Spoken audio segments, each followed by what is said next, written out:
Hi, everybody. I'm Darren Class. Hi, everybody. Hi. I think you all know what we're doing today, but just to run through, thank you for joining a post-show discussion with Prada co-creative directors Miuccia, Prada, and Raf Simons, filmmaker Lee Daniels, architect Rem Koolhaas, fashion designer Marc Jacobs, actress Hunter Schaffer, and electronic musician Richie Houghton. Many of you guys know each other. I'm excited and maybe a little bit nervous to chat with everyone today. Well, let's start with the show. So I guess everyone had a chance to see the show. We sent videos last night. Some responses, anything stand out? Those sequin coats, the sleeve on a coat. I mean, there was just so much. The pattern knits, like everything was just heaven. I like the way it's dark. It felt insulated and personal. It felt very like it was, what we've been missing from the fashion shows are like people and everything, the exchange and looking at people and everything. This was really a personal experience, and I felt like I was on my own personal journey. It was beautiful. What I think is so incredible about the way Prada has approached this digital fashion week is that it feels like one of the brands that have made this for digital audience. That's a question for Mrs. Prada and you, Raf. Was that a conscious choice to make something that felt virtual? Well, I think that for everybody in fashion, not only for us, of course, we're so used to have a live show and to have the interaction with the audience. And as soon as COVID started, we all had sorted out right away, which was not so easy. And I think coming to previous First Man show and this show, we talked a lot, Miuccia and I talked a lot with Rem and the team about how can you still transport that kind of feeling that it's like it looks like a show, but it's also not just filming a show. Besides that, I think we wanted this space to physically almost relate very much to the clothes and to the intentions we had with the collection. That's why there was a very strong relation between the actual space, psychologically and physically, and the collection. Every show has a degree of premeditation, but also a strong degree of improvisation. So therefore, I would not say it's so much so serious, and we really played with the idea of virtuality more than earnestly approaching it. And that is the beautiful thing about fashion, that you can always play. But for sure, the fact that you know there is no public, you can concentrate more about what you want to say and so recreate an atmosphere. I think it's more difficult to do it without people, actually, compared to before. Before it was a promenade.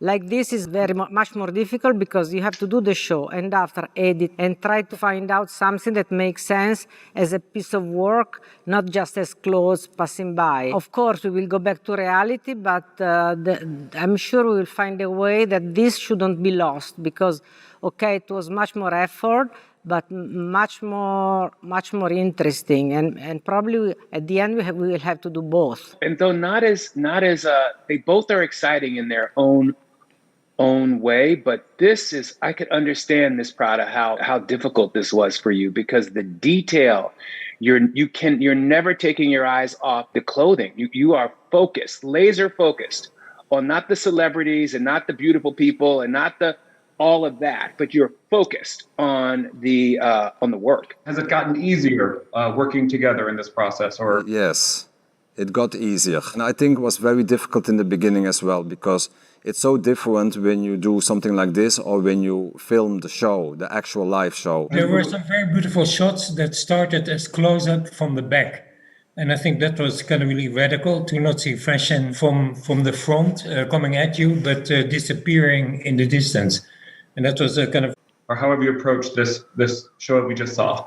Well, just watching the show, what I really notice is that you feel very, very close to the fashion, to the clothes, to the details, and it feels for me much more intimate and sensual than being in a place where it's actually happening live. So that there is nobody there just gives you this way to get really close, and that's what I have to think about when I'm making the music, because I'm there to support what you're seeing, and when you have those very intimate, close-ups, I have to kind of just sit in the background and support that and just give a kind of touch of the feeling that Raf and this Prada are trying to project with their collection. It's also, in terms of music, I think it's an important thing to say, because it's also a different experience, because you have to watch out in a video cut from, let's say, something between 10-15 minutes to not lose the energy. I also have to say, that's not something we really talk so much about. We talk more about what the feeling should be of the music. But the fact that you succeed so well with building up the energy, there was the energy never got lost, and I think that's such a huge help for the movie, for the video cut also. Yeah, all these things are so symbiotic, and as you know, like I'm working on the music as you're filming and as you're editing, so there's a certain amount we can kind of play with as things are developing. But again, I'm kind of giving a framework, like Rem's architecture, that, we're there to support everything that is being filmed and all the beauty that is the show and the collection. We'll get back to the conversation around collaboration. The easiest question to kick off with is one we talked about a minute ago with Lee, who collaborated with Prada on the costumes for his recent film, The United States versus Billie Holiday. Lee, why did you think that Prada would be such a great partner for that? I just, outside of the the work, which is spectacular. And I think that she's a strong woman. So just Billy was a strong woman, and just that in itself is just the fact that they're two strong women, you know. And I was a little nervous about asking her about it because I knew that she's an artist, and she takes it shit very, very seriously, as I do, and I knew that that would be commitment. But I didn't think of anybody else that'd be able to sort of bring Billy's style to life the way Miss Prada could. Well, Hunter, this is probably a great segue to you. We're so thrilled that you're here today, too, partly because fashion and makeup were such a big part of Euphoria. Did that show make you rethink the impact that style has in creating characters and also in real life? I'm not sure if it was rethinking as much as it was like a realization, because Euphoria was my first time acting or being involved with as much input as I had as far as like costumes and makeup goes. So I think it was more just like a big realization of like how much your decisions with clothing and makeup can accentuate elements of a scene or bring something out or contrast in like a cool way. So it was a massive learning experience more than anything else. I wanted to ask you something, because it's clear that for fashion, all the other fields are important for your own job and also for the movies, because in the movies you have architecture, you have music, you have ideas. But which are the disciplines that are more relevant for you doing music? I don't know, sociology, I don't know. For music, I would say sculpture. You know, for me, going to see an installation, an art gallery, and actually, especially walking around some type of three-dimensional sculpture or object is a way to kind of think about the space and the architecture I'm trying to develop in the music I make. So it's very often about space and architecture. It's where are my sounds fitting in this spectrum, in this landscape that I'm trying to produce.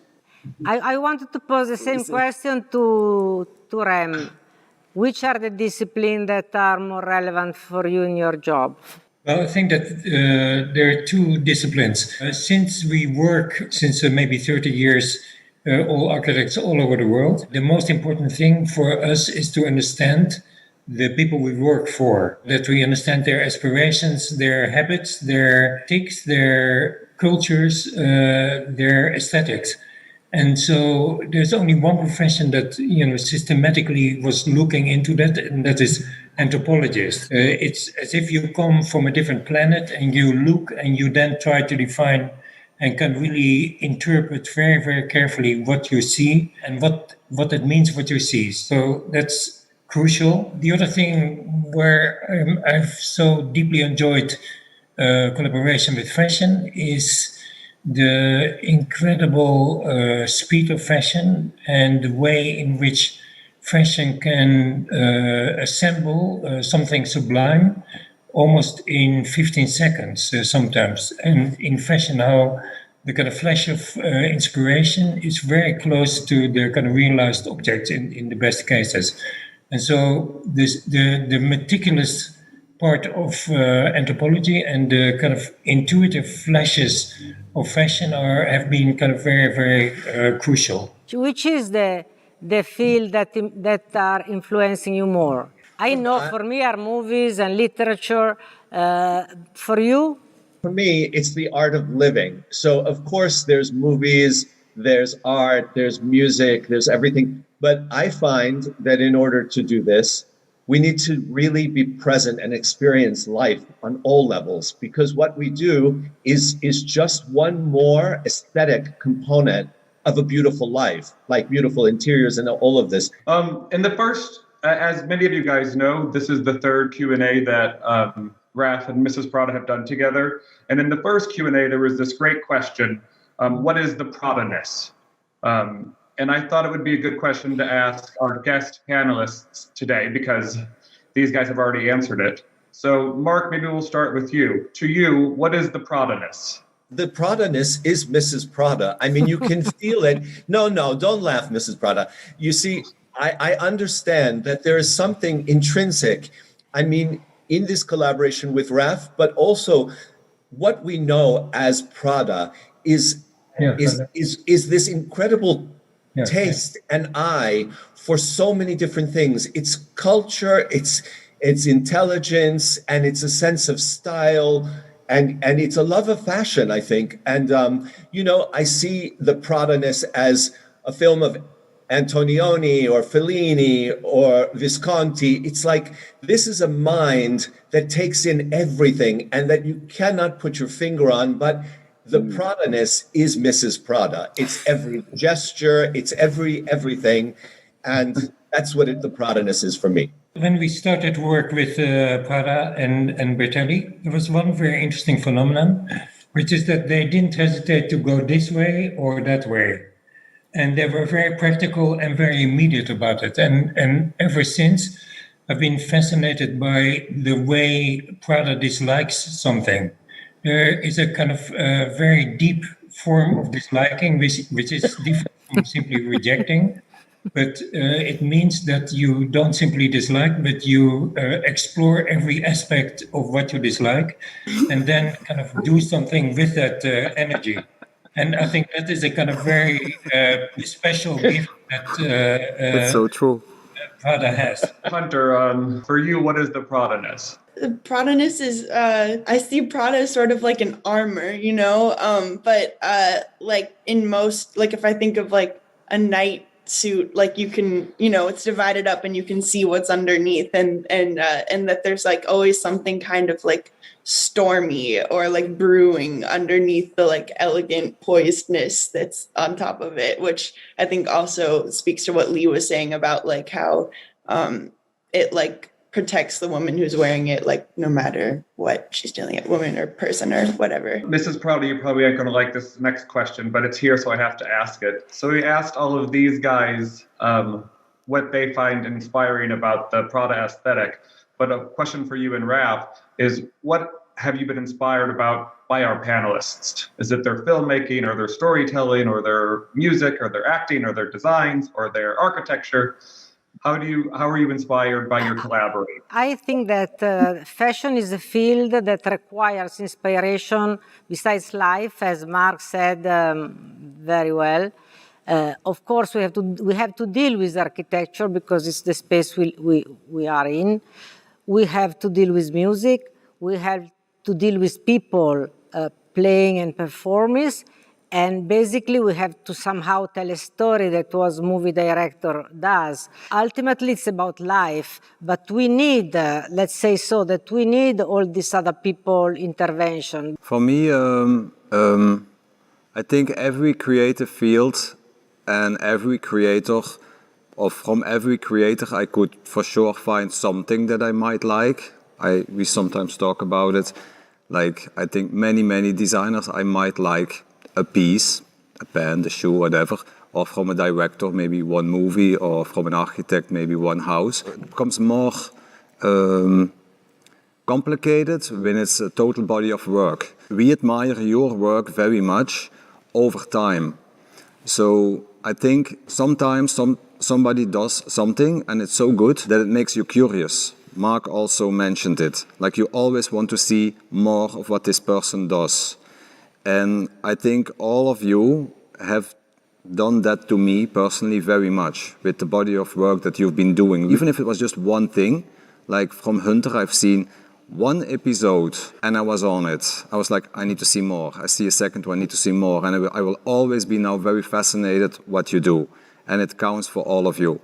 And that makes for me this kind of very strong connection more to the mindsets. It's very powerful, and it's true. With Mark, I look at his work and it's just, you are attracted to the spirit and the spirit lives in the work.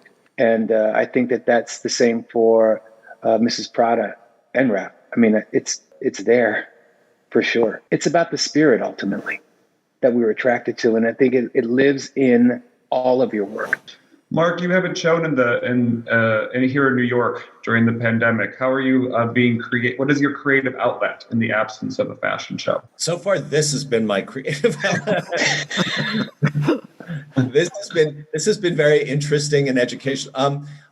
No, I haven't shown, but we're preparing to show. It's been really difficult to take time off. I mean, it's so weird thinking about fashion and the kind of hamster wheel of fashion and how we never had a break and always complained about it. And then you get a break and you complain about it, I miss it. I miss the hamster wheel in the calendar. And what I've been doing is paying attention, very close attention to what the people I admire, what they've been making. So, I mean, that's why I say this is a very interesting and engaging conversation. I pay close attention to what's going on around me, and hopefully that will inform a lot of what I do when I get to finally do it, One last question, and I'm sure you will all hate it, but when Raf and Mrs. Prada announced their collaboration, people called it, quote, hard to believe that these two incredible designers would work together.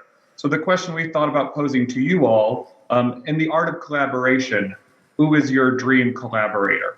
There's a kind of very interesting thing that, of course, architecture seems kind of really moving slowly and taking a lot of time and change over, not radically within a space of, let's say, 20 years. But in kind of recent times, of course, global warming is imposing kind of rather suddenly, on architecture a kind of really, really drastic necessity to change, where we have to throw literally all our priorities overboard because there is a certain urgency. And we've been waiting for urgency for a long time, but now we have it. For me, that has been a very exciting experience kind of recently, because suddenly I was working with scientists, and suddenly I was working with kind of people who had very little sense of aesthetics, very little kind of patience for formality, and who were in a way in a position of authority because they could say what needed to happen. But basically in that pressure, I was also able to kind of really refresh parts of me that needed genuine refreshment because it was a totally new territory. And so I think we all need collaboration all the time, but it's particularly exciting if it's about a collaboration that lets you enter a site of a place where you've never been before. I totally agree, and I think that it was this meeting we spoke about kind of light matters, but in this moment, the questions that really are moving are so many, so relevant political points that those are the ones that actually are the most challenging. For me, for instance, the idea that the responsibility of an industry to behave well, to contribute to change, and really being involved on all the matters from diversity, gender, the ecosystem, and so on. You really have to be involved and really have to be active. And I say, of course, we will not able to solve the problem, but I really believe that it's so important in this moment to really push on those subjects, because if those subjects does a step, we are safe. We have all really to be proactive, responsible, and in that sense, that is the most new thing. When I collaborated with Billie Holiday, it was connecting to her and listening to her voice and really doing her justice, because I don't think that people understood. So it's important that you shed light. We're all gray. The world is gray. What you see is not necessarily what you see. And so collaborating with old spirits, I think, is and giving shine to my ancestors is an honor for me. Okay, great. I think we've done it, and I think we did a good job. Thank you. Thank you very Thank much, you. everybody. Thank you all for joining. Thank you. Thank you. Thank you. Bye. Thank you. Thank you.